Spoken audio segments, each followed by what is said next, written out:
De nuevo con ustedes aquí en Con Todo y Pensini por Globovisión. Estamos con Asdrúbal Oliveros, economista, director de Ecoanalítica, @AROliveros para que se comuniquen con él.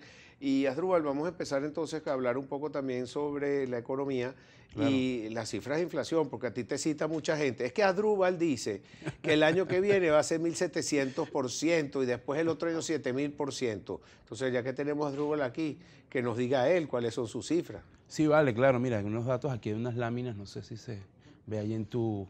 Rápidamente, fíjate, por ejemplo, eso que tú ves ahí, son todos los sectores de la economía. Fíjate cómo todos en los últimos 3 años muestran caída, principalmente la actividad comercial, construcción y la banca, ¿no? Aquí esto es bien preocupante, Pedro, porque esta es la caída de la producción petrolera, lo que estamos hablando, lo que decíamos, la restricción. Aquí está la OPEP, la línea naranja, es la OPEP, y la línea azul es la propia PDVSA, que también reconoce una caída de producción.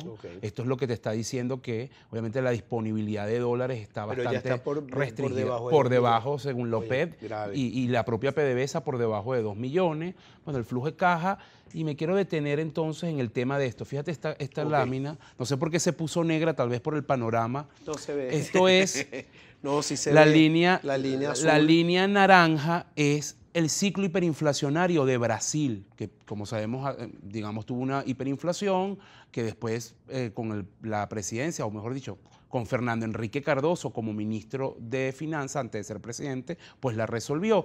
Y la línea azul es el ciclo hiperinflacionario o el ciclo de inflación de Venezuela. Es impresionante cómo calcan las dos. Hay como una especie de correlación. Sí, obviamente. Además que una caída en un momento claro, igual. Prácticamente ves el salto. Hay un artículo que acabo de publicar junto a mi gente de Ecoanalítica en Pro Da Vinci, donde explicamos este tema. Pero es bien importante que, bueno, la senda que se ve en términos de inflación, ya este año, Pedro, vamos a cerrar en una inflación del orden del 2.400%, lamentablemente, un número inédito para Venezuela y para el mundo, además, en esta época. Y el año que viene, mira, el escenario más optimista, de lo cual parece un chiste, es una inflación que puede estar en el orden de 7.000%. Pues ya es un escenario de hiperinflación. Entonces, fíjate tú el contexto del país que nosotros vamos a tener en 2018. Es un país con una depresión que viene arrastrando de estos últimos 4 años, prácticamente en default de deuda, en impago de deuda, hiperinflación, entonces una grave crisis social y además política, y se pretende hacer elecciones presidenciales. Entonces es un contexto, digamos, bien cuesta arriba, bien complicado. Y que pueden ganar, ¿no? A lo mejor son minorías, pero por la división de la oposición o el abstencionismo. O porque no se den las condiciones electorales que permitan unas elecciones libres, transparentes, competitivas. La diáspora también está haciendo mucho daño, o sea que todas esas personas que desde afuera, que los respeto mucho, pero que critican tanto lo que hacen aquí, pero también contribuyen a que no haya un cambio político en el país. Sí, efectivamente. Y lo otro que quería resaltar es esto que te señalé la vez pasada. Este es el cuadro de las importaciones del gobierno, parece un rompecabezas, pero fíjate que el grueso de las importaciones del sector público se hacen a tasa de 10 bolívares por dólar. El 61% de las importaciones públicas son petroleras, se hacen a tasa de 10, el 76% de las importaciones no petroleras son a tasa de 10, y de las privadas, que están aquí abajo, fíjate que ese llamado mercado negro, paralelo, como lo quieran llamar, está financiando 57% de las importaciones, casi 2.000 millones de dólares, ¿no? Y por eso es que tú ves el impacto tan agresivo en términos de los precios. ¿Hay alguna manera de corregir esa página de que tanto le echan la culpa de lo que pasa aquí, dándole quizás autonomía al Banco Central? ¿Cómo se puede hacer? En primer lugar, que tú vayas a un mercado libre, transparente. O sea, esa página y cualquier otra página que muestre el precio del dólar es una consecuencia, no es la causa. O sea, usted quiere tener un mercado libre, digamos, que efectivamente sea transparente, bueno, tienes que abrir el mercado. Y eso es un poco lo que hasta ahora se ha negado el gobierno. Yo creo que con el petro, no a eso iba el petro. No descartaría que el gobierno de alguna manera esté buscando validar un tipo de cambio que de alguna manera intente hacer contrapeso con el llamado dólar negro, ¿no? Ahora, ¿eso tendrá credibilidad? Bueno, en la medida que ¿Para qué va a servir el petro? Porque el Bitcoin son muy pocas las negociaciones. Mira, yo creo que el petro es una respuesta del Ejecutivo para intentar bypasearse, ¿no? Como se dice, para intentar neutralizar el efecto de las sanciones. Y eso es en parte lo que está buscando el gobierno. Creo que no lo va a lograr del todo. Es bastante complicado que un Estado, todo el volumen de sus transacciones la migre a una criptomoneda.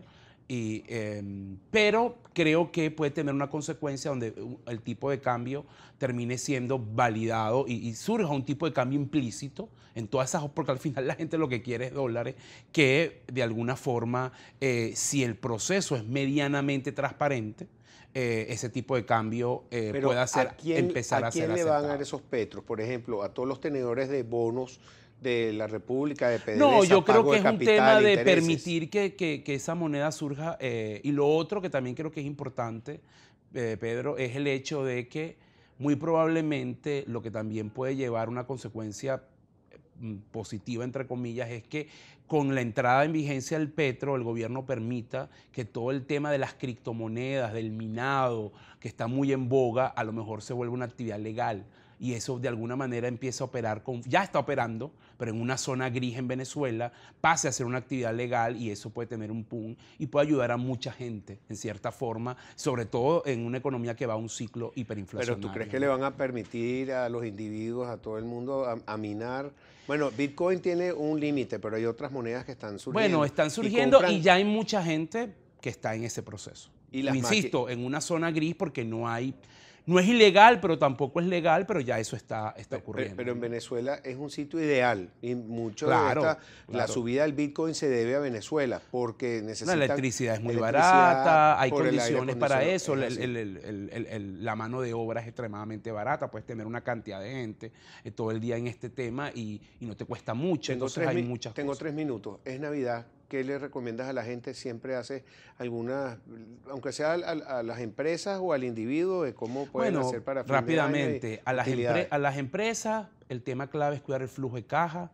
Segundo, tienen que preparar a sus gerencias, a su gente, a operar en un escenario hiperinflacionario. No nos gustaría llegar ahí, pero llegamos. Entonces la gente tiene que actuar, hay que actuar con rapidez, hay que ser un poco heterodoxo, pensar fuera de la caja, hay que ser bastante agresivo con los empleados, incrementos por lo menos que deberían ser muy frecuentes, periódicos, eso es bien importante. Y en el caso de las personas es clave que si aquí tienen algún dinerito extra, sé que a veces como yo digo estas cosas me caen encima porque bueno, no me queda nada, pero siempre hay gente que tiene un dinero extra y compre bienes no perecederos, porque el ritmo de crecimiento de los precios es muy fuerte. Trate de llevarlo también a una moneda dura si puede, pero bienes no perecederos, que es bien importante. Endeudarse, tarjetas de crédito. Totalmente. Lo que pasa es que ya el crédito, Pedro, te alcanza para comprarte muy pocas cosas, ¿no? Pero si tienes acceso al crédito, que es extremadamente barato, pues es bueno también el endeudamiento. Es más, yo le diría a mucha gente que si pagó las tarjetas de crédito ahorita en Navidad,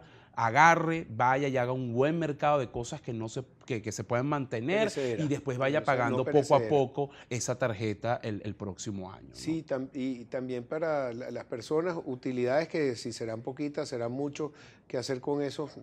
Bueno, como te dije, llevarla a bienes o a una moneda que no se deprecie, eso es lo importante, porque en bolívares pierden valor todo el tiempo, ¿no? Cuentas por cobrar. En el caso de las empresas es muy importante que las reduzcan. Es más, ya para una empresa no tiene sentido dar crédito, ¿no? Es decir, tú tienes que reducir prácticamente tus cuentas por cobrar a cero. Es un tema muy importante. Pero es muy difícil. Es difícil, pero tienes que hacer un esfuerzo. O por lo menos manejar tiempo óptimo.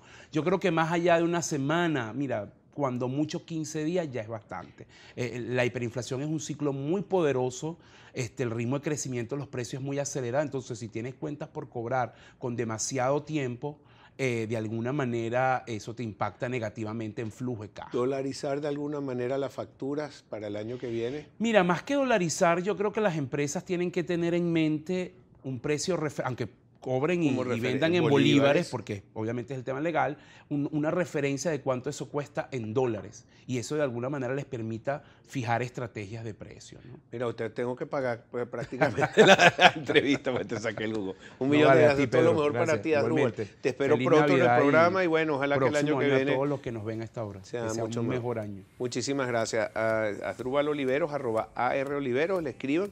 Él contesta sus tweets, es muy buen tuitero. Es economista y director de Ecoanalítica. Ya regresamos con más para ustedes con Toy Pensini por Globovisión. Baby,